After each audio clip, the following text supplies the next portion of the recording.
Around the year 1800, Charles was looking at the relationship between volume and temperature.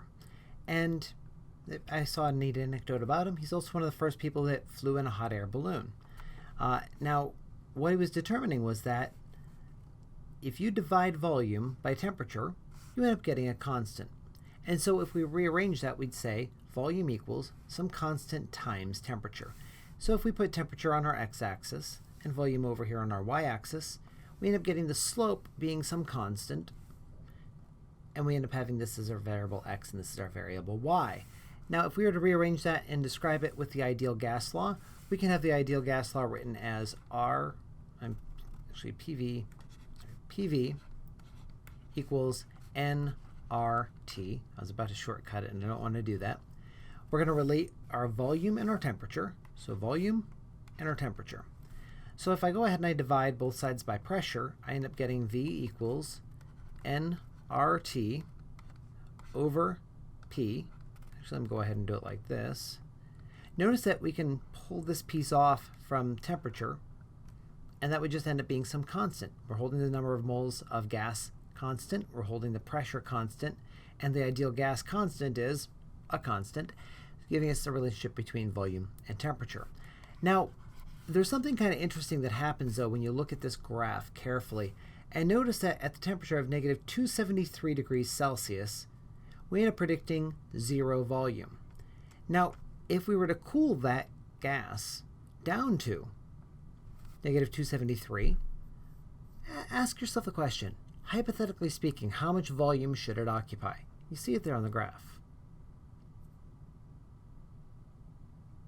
Okay, well, the graph is telling us that we're going to have 0 cubic centimeters at 273. In other words, if we can cool down to 273, even the atom itself is supposed to compact, according to this law, to the point of no volume. We'd be making a black hole every time we cool something down to 0 degrees. Now, realistically, that's not going to happen. You can have things packed together super tightly, like in this core of a neutron star, and that does turn very dense, but you still have an appreciable volume.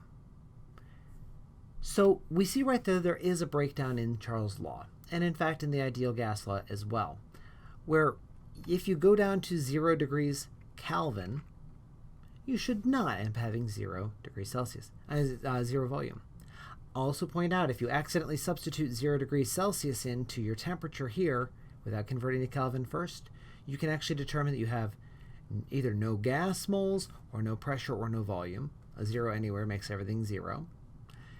And that means that on a not very chilly day of 32 degrees Fahrenheit, you'd manage to destroy Pittsburgh.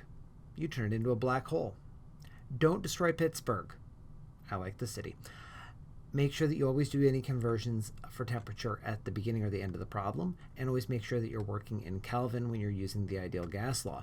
Now, we know that that can't be the case then, so we do see that there's a limitation here in the quality of our measurements. And in fact, we're going to find out that the ideal gas law is going to break down at very low temperatures, and it's going to break down at incredibly high temperatures too.